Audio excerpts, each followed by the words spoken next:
Welcome, Mr. President, and thank you for speaking to WION. I'd like to begin by asking you about the situation obtaining in Syria today. Now, by all accounts, Mr. President, it is the biggest humanitarian crisis of our time, and hundreds of thousands of people, including innocent people, have been killed in this war, in this conflict. So how is this campaign of yours against terrorist groups such as the Islamic State progressing? Thank you for coming to Syria. And you're coming at a time where the situation has improved dramatically, let's say, because the terrorist groups, mainly ISIS and Al-Nusra and like-minded groups in Syria, who are Wahhabi terrorist extremist groups, are retreating, or let's say the area under their control has been shrinking. So the situation on the ground from military point of view is much better than before, but it's not the whole picture. It's not only about military conflict, it's about different things, about the ideology that they try to spread in our region, which is the most dangerous challenge that we may face in the mid and long term. Second, it's about the support that those terrorist groups have been gaining from regional countries like Turkey, Qatar, and Saudi Arabia, and European and Western countries like United States, France, and UK mainly, which mark a new era in the world where you can use terrorism, any kind of terrorism, to implement political agenda. This is something more dangerous than any other danger that we may face in our modern world. Mr. President, you mentioned the names of some terrorist groups. You mentioned the names of some countries, including Saudi Arabia and other countries. But if I were to ask you, Mr. President, who or what do you blame for the crisis in Syria today? If I want to be objective, we always say that if you don't have your own, let's say, defects in your society, in your country, the external factor would be minimal. So we always talk about our mistakes or our loopholes or defects. But at the end, we didn't bring the terrorists, we didn't support the terrorists, we didn't support this ideology. Mainly who started this conflict was Qatar, under the supervision and the endorsement of the Western countries, mainly France and UK at the very beginning. But when you talk about France and UK, they wouldn't do something without the permission of the United States. We all know that the real mentor is the United States, but they allow others to play different roles. So if you want to blame about who supported the terrorists and who started this bloodletting and bloodshedding in Syria, was the West and Qatar, and later Saudi Arabia, 1 year later, joined the same effort. And of course Turkey, we wouldn't forget Turkey, who was the main player with the terrorists in Syria from the very, very beginning. Mr. President, you spoke about how to end this bloodletting. Would you be open for a negotiated political settlement going forward, maybe underwritten by Russia or some other members of the UN Security Council? Of course, we have already joined these efforts since Geneva in 2014, something like this, a few years ago. But it's not only about joining that effort. You need real effort, you need a methodical effort that could produce something in reality that could be fruitful. Till this moment, we haven't had any real political initiative that could produce something, although Astana has achieved, let's say, partial results through the recent de-escalation areas in Syria, which was positive in that regard. But you cannot call it political solution till that moment. Political solution when you have all the different aspects of the problem being tackled at the same time. So we took the initiative in dealing directly with the terrorists in some areas in order to make reconciliation where they can give up their armaments and we can give them amnesty, and that has worked in a very proper and good way in Syria. Okay. Mr. President, you mentioned about the United States. Now, We know that you had historical differences, if I can put it that way, with the American administrations, subsequent American administrations. But the US President Donald Trump has just completed his inaugural tour of West Asia, as it were, or Middle East, as others call it. Is Donald Trump someone you think you can do business with? The problem in the United States is about the whole political system. It's not about one person. Trump's election has proven again for us, again and again, that the president is only a performer. He's not the decision maker. He's part of different lobbies and the deep state, or the deep regime, as we can call it, who implement and dictate on the president what should he be doing. And the proof to what I'm saying, that Trump, after he became president, he swallowed most of the promises and the word that he was boosting during his campaign. He made 180 turn in nearly every promise. So why? Because the deep state wouldn't allow him to go in certain direction. That's why, for me, dealing with him as a person, it could be, but can that person deliver? No. In the United States, president cannot deliver. The whole state, the deep state only, is the one who can deliver. And this is the problem. This deep state doesn't accept partners around the world. They only accept puppets. They only accept followers. They only accept proxies. That's what they accept. We're not any of these. Mr. President, I want to draw your attention to the events of 4th of April, when the world was told about a so-called chemical attack or a chemical incident. Now, in your estimation, and you've been asked this question several times before, what is the truth behind that April 4 incident, and who do you think might be behind it? You know, every politician can say, no, we don't do it, morally or for any other reason. And the viewers can say, no, he's not honest. I wouldn't talk about this in that traditional way. I would say, let's ask the question, would it be logical to be used if we have it? We don't have chemical weapons, but if we have it, if you want to use it, why would you use it in that case? 1 week before that alleged incident, the terrorists were advancing. We didn't use it. So why to use it where the army was advancing and the terrorists were retreating? This is for a second. It was used, as they said, we don't know if it's true or not, against civilians in all of the cities. So if the Syrian army wanted to use those kind of weapons, why don't he use it against the terrorists who's been in the field, not against the civilians? So all this story doesn't have, let's say, legs to stand on. It's not realistic, it's not logical. So who's behind it? It was simply the United States and the Western intelligence with the terrorists. They staged this play just to have pretext to attack Syria. And that's what happened a few days later when they attacked our airport. And actually they supported the terrorists because ISIS launched attack the same day of the American attacks on our airbase. So, and they wanted to demonize, again, to re-demonize the Syrian state and the Syrian president. So this is the only headline that could capture the audience and the public opinion around the world. Mr. President, also, you've been asked this question several times before. I'll ask you one more time for the benefit of viewers who might be watching you from South Asia and around the world.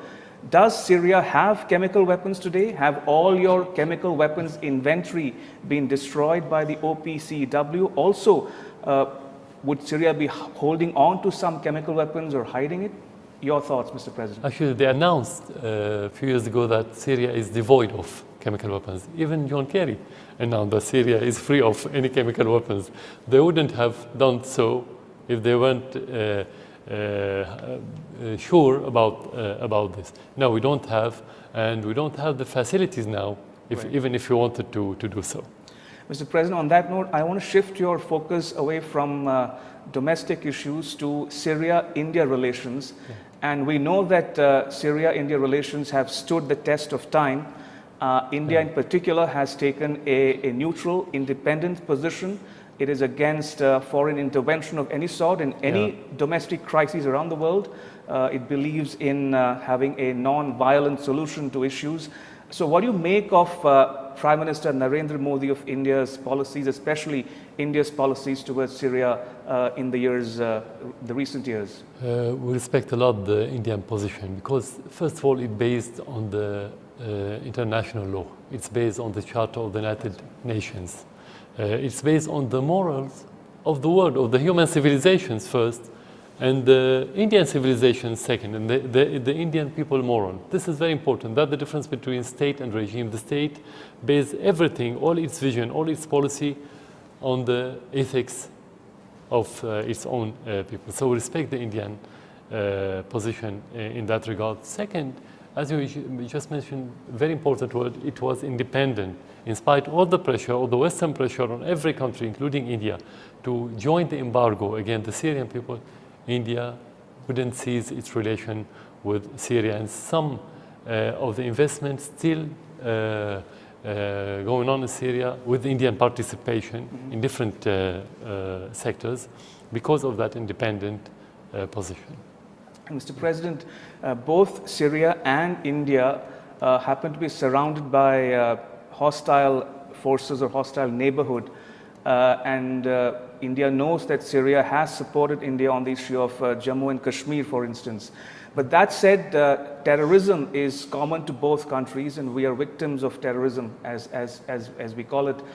What are the lessons one could learn, Syria, from the Indian experience of combating terrorism, extremism, radicalization, and also how can India learn from your experience of combating the Islamic State, or Daesh, as it's called here? I think our independence came at the same time, in the 40s, in that era. And the geography could be different. Right. The reason why we have been facing terrorism could be different, but at the end, terrorism is one. And the ideology that we've been facing is the same one. And the most important thing that the terrorism has been used in India for political reasons, for political agenda. The Syria the same, to support a terrorist organization for political agenda. This is something very dangerous. It's beyond only India and beyond Syria. Well, if you look at the map in the world now, if you look at Libya, at Yemen, at what happened recently in Egypt, in France, recently in UK, it tells you that terrorism has no borders. So what we have to do, not only to learn from our experience, if you talk about Syria and India, could be very similar. We can learn a lot from each other. But it's more than that. We need to have international coalition against terrorism, a genuine one, to work against terrorism, to learn from each other, and to support each other in the fight against terrorism. As you mentioned, we can cooperate, but cooperation not only intelligence. Right. It's about the ideology, it's about the politics. Absolutely. That's been supporting these terrorists or this terrorism. How can we work together politically to prevent the terrorism from spreading and prevailing in the world? Mr. President, when we talk about terrorism and its ideology, one can't but talk about the Wahhabi, or the influx or influence of Wahhabism on countries around the world, especially in West Asia.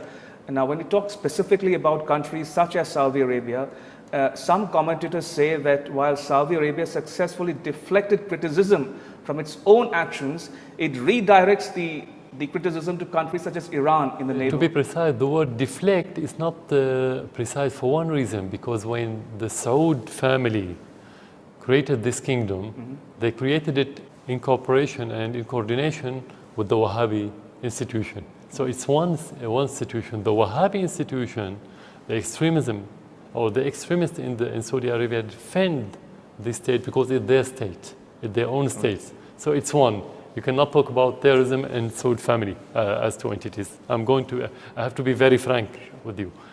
That's why they didn't deflect. They exported the terrorism or the extremism or the Wahhabi ideology to the rest of the world. Nearly every madrasa in Asia, in Europe, every mosque has been supported financially and ideologically through books and through every other mean by the Wahhabi institution.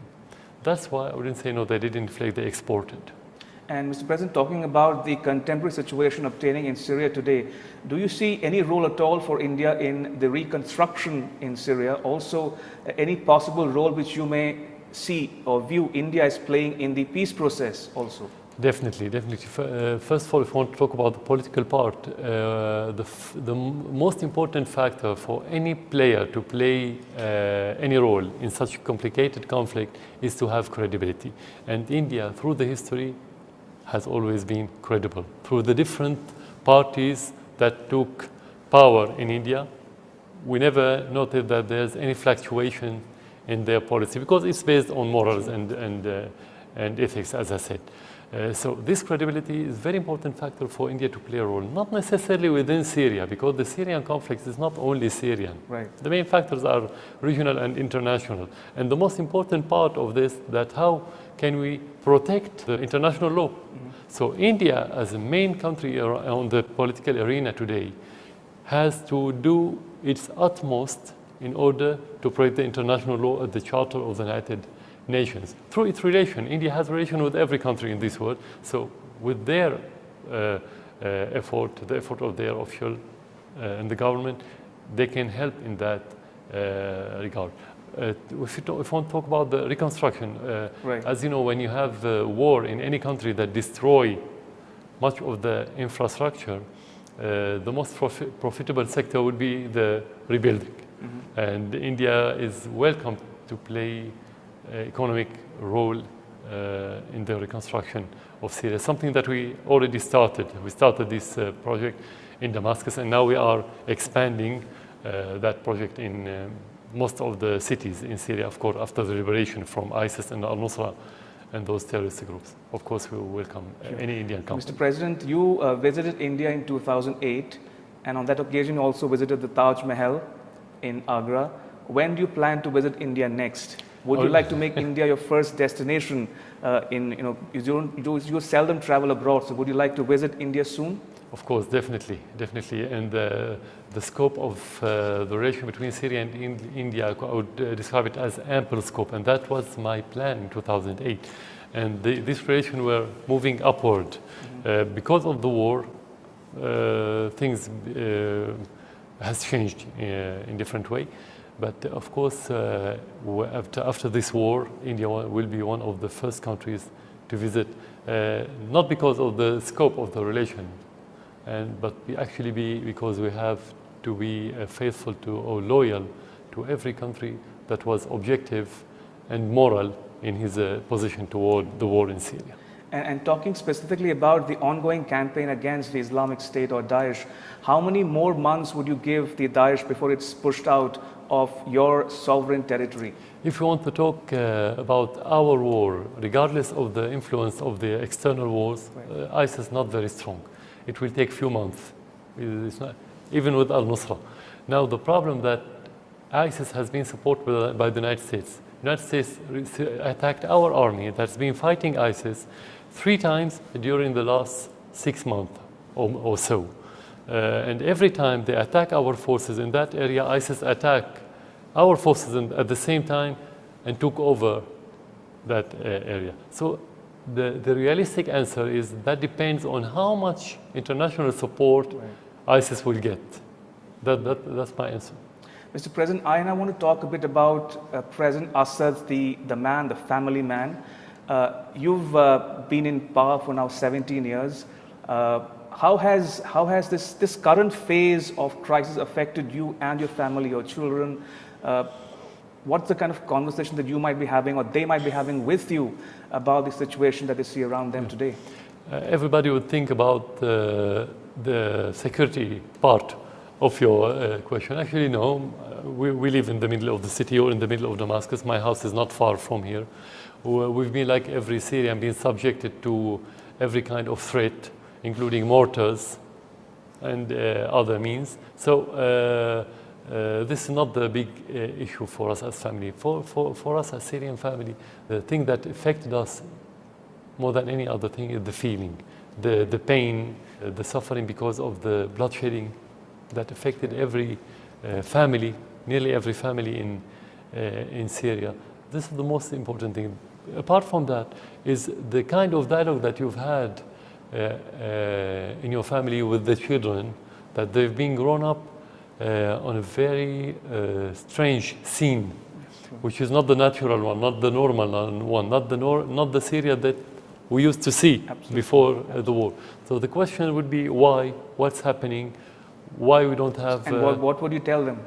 The truth. You have to be very transparent and very realistic, because in spite of all the bad aspect of the war, as we say, every cloud has silver lining.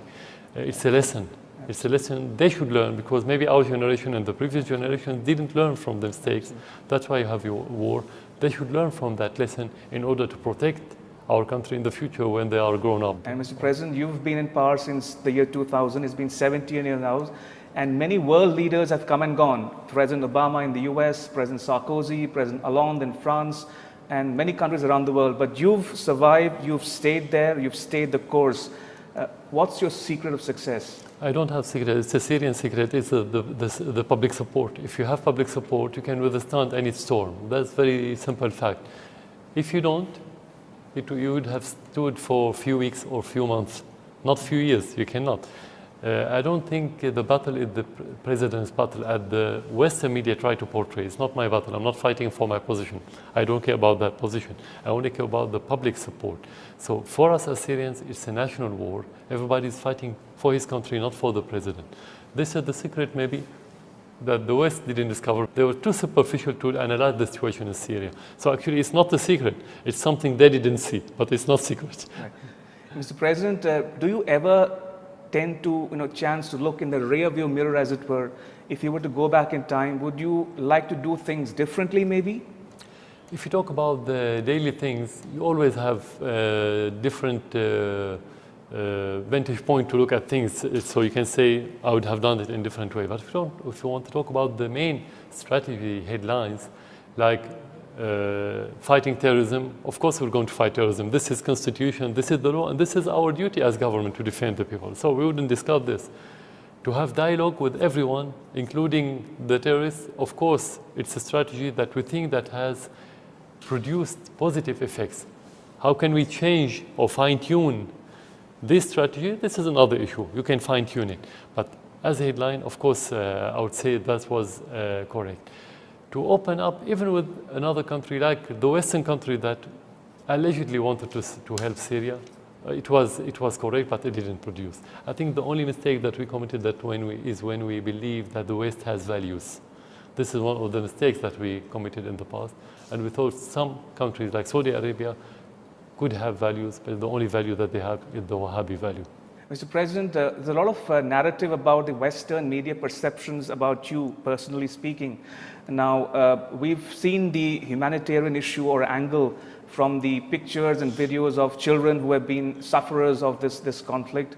We saw the case of Alan Kurdi, who was washed ashore dead in Turkey. Umran Daknish, the boy who was sitting in an ambulance. Even Bana Alabeth, whose tweets went viral. Don't you sometimes think that this thing has gone on for far too long? It's gone too far, and maybe everybody, and I mean everybody, should step back from the brink?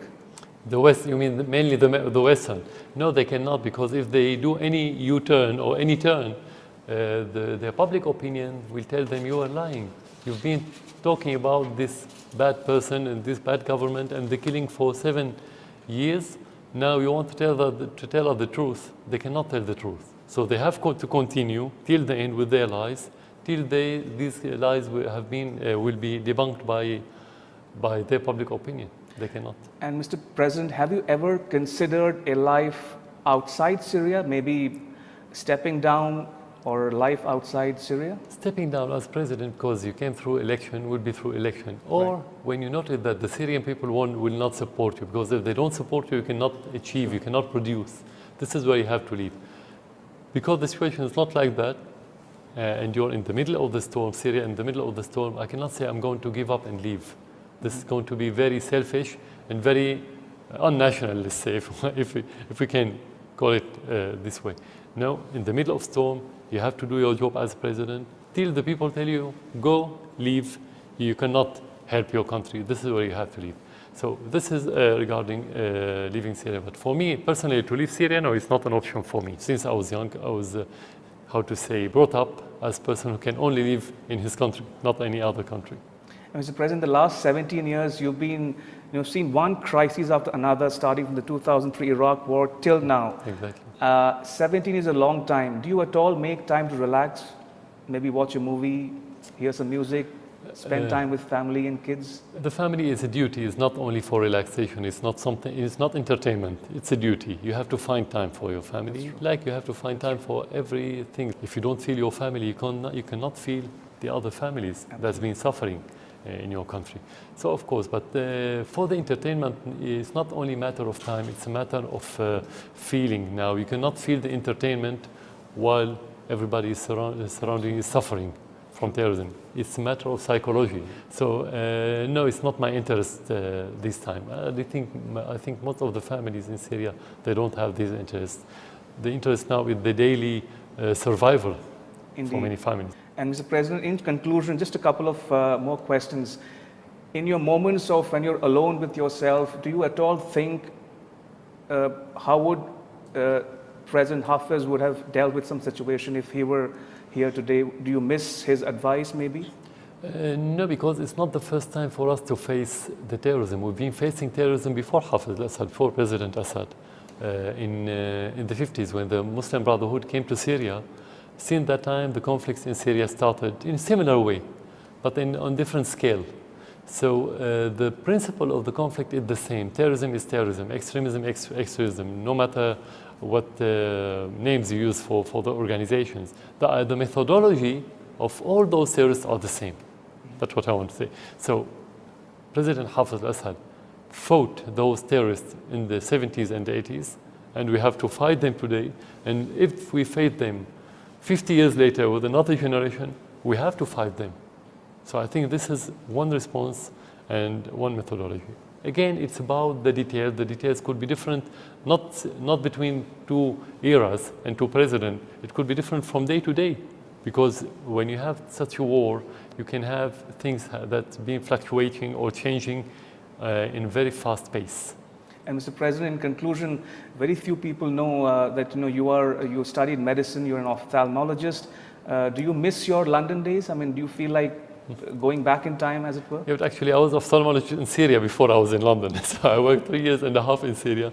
I went to London for about 2 years. So if I want to talk about missing the job, of course, it's something you always feel passionate toward. You don't have to say that you miss it, that you don't like this job. Today you are on a bigger scale when you help the Syrian people. This is something you should love. If you don't love it, if you don't have this passion toward it, you cannot succeed. Of course, I have very strong passion for this, but the scientific field in general is my second passion since I was young.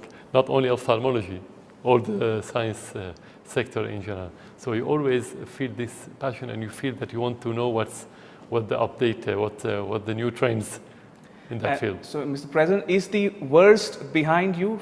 I hope so. I hope. I mean, because things now moving in the right direction, which is a better direction, because we are defeating the terrorists. Unless the West and other countries and their puppets support those extremists in a very, massive way, I'm sure the worst is behind us. Absolutely. And very quickly, Mr. President, in very briefly, what would be your message to the people watching, especially in India and South Asia and around the world, your message to them?